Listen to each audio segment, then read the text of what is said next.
Welcome to the module on creating safe environments for children with special needs. We will examine the ways in which early childhood centers can physically adapt or change their classroom, washroom, and outside play areas in order to include children with a wide range of abilities. We will also consider the ways in which staff can modify learning materials, routines, and toys to make the experiences for all children at the center successful ones. Becoming accessible may seem like a daunting challenge.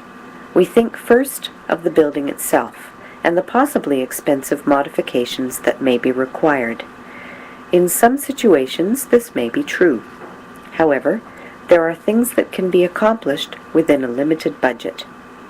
Remember, when a physical environment is inclusive, it will be reasonably easy for any family to travel to, enter, and participate in the program. A good place to begin is with an evaluation of your location. You need to make sure that the program layout, the geographic location, and the design of the building supports everyone's participation. Ask these questions when assessing program layout. How easy is it for people to move around and use the space? How easy is it for people to participate in the activities and use the resources? Does the program ensure the safety of all participants? Here are some ideas for improving your physical accessibility with a limited budget. Use sensory cues to define space. For example, use Velcro or sandpaper strips to help children with visual impairments find their way around. If wheelchairs cannot be accommodated easily, make space available to accommodate them by moving larger toys like riding toys to hallways, providing more space in play areas. Keep toys, materials, and visual displays for children at eye level that can be seen by all children. Make larger toys, books, and other materials accessible for each child to reach from a variety of positions. Have a Canadian Safety Association approved high chair available for infants and small children with low muscle tone. Provide a quiet place for any child who gets overstimulated. Use music and lighting to create a soothing mood.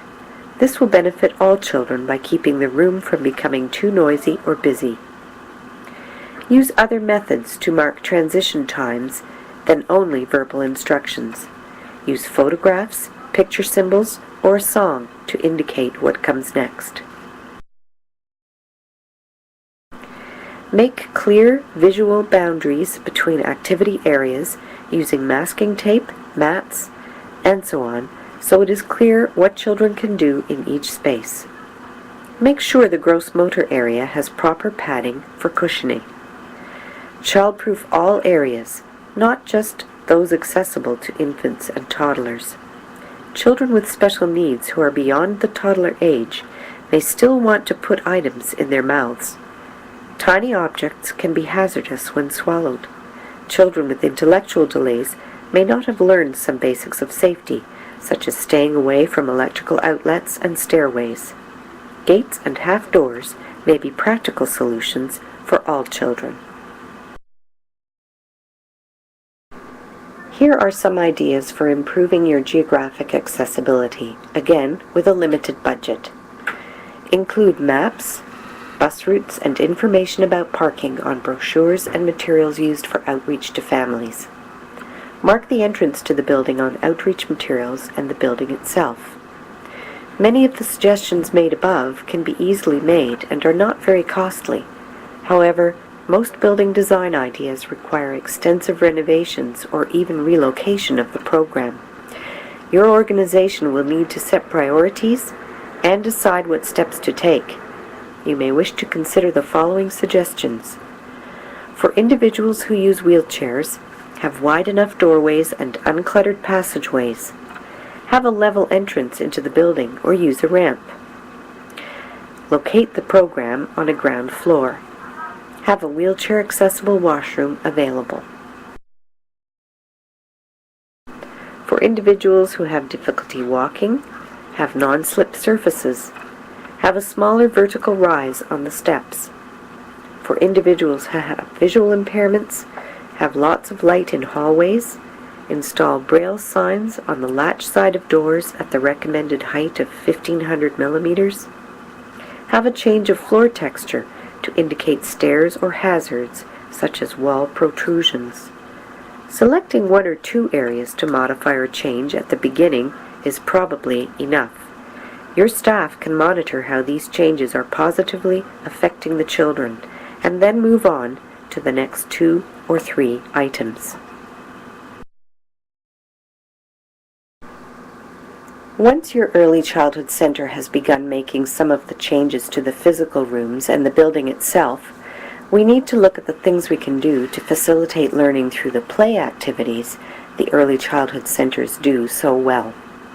We will examine the activities and materials that we can modify so that all children can participate successfully. Some common activities exist across all early childhood centers. For example, craft table, circle time, gross motor or large muscle toys, fine motor, and creative play. Toys and tasks in each of these areas can be modified or adapted so that children of various developmental levels can participate. Let's look at the craft table first. Allow children to use their imagination when using creative materials. Let children decide for themselves how to use materials. For example, put out blank paper rather than pictures to color. Scatter a variety of materials on the craft table and let the children create. One child may use cotton balls to make a design, another may put a fluffy tail on a rabbit, and a third child may simply feel the texture by squeezing them. Using this kind of unstructured approach enables all children to be successful in creative play because it does not require the child to produce a specific product. You may need to explain to adults that this approach gives children a positive experience, enhancing their self-esteem. Promote development of all sensory areas by putting out craft activities that involve different senses. Circle time is particularly important in helping children develop communication, social, and school readiness skills. However, it can be a challenging time for some children. Children with short attention spans or those who are very active can have difficulty participating for any length of time. Here are a few suggestions on how to make participation successful for all. Make the transition to circle clear and consistent. Use the same signals when it is time to tidy up and move to the carpet. Toys should be completely cleared so there are no distractions. Varying stories with quiet songs and action songs will help to hold attention.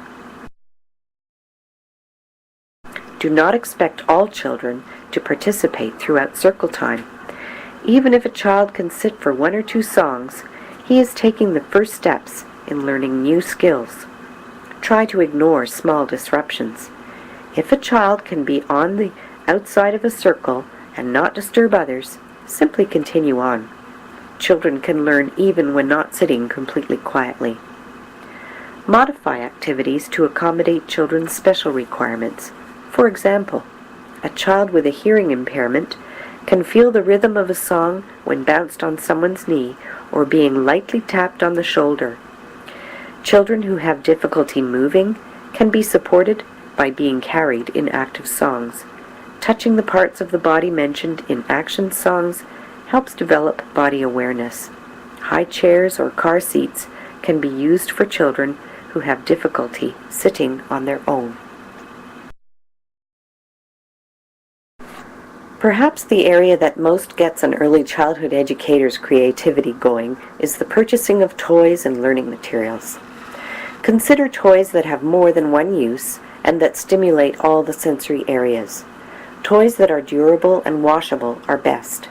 Next, we will look at some of the simple modifications or adaptations you can make to learning materials so that all children can use them. Sometimes the simplest solution is the best and least costly. For example, If a child has an intellectual handicap, you can offer toys that already exist in the program for younger children. The toy or piece of equipment should match the developmental age of the child. Or, let a child play with an age-appropriate toy at her own pace, in her own way. Glue handles or built-up knobs to puzzles and other toys for children with limited fine motor skills. Foam hair curlers can be added to the handles of spoons, brushes, crayons, and markers. The use of play boards or trays for children with special needs is a simple adaptation. Attach toys to a firm surface, such as foam core or pegboard, and use Velcro. This creates a variety of playboards that allow children to participate in imaginative ways.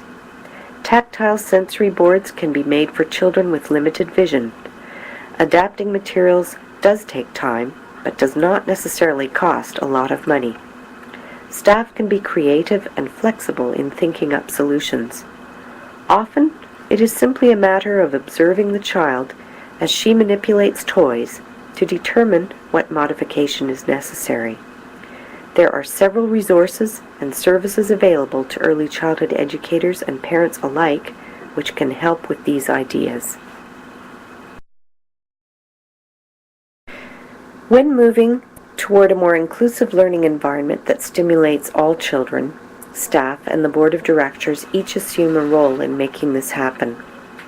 The larger decisions around budget and fundraising for building modifications needs to be done by the board. However, research has shown that when teaching staff can take ownership around program and activity modifications, the philosophy of inclusion or integration becomes part of the whole organization. This concludes the unit on safe and adapted environments. Many of these ideas can be used at home, as well as in the early childhood setting.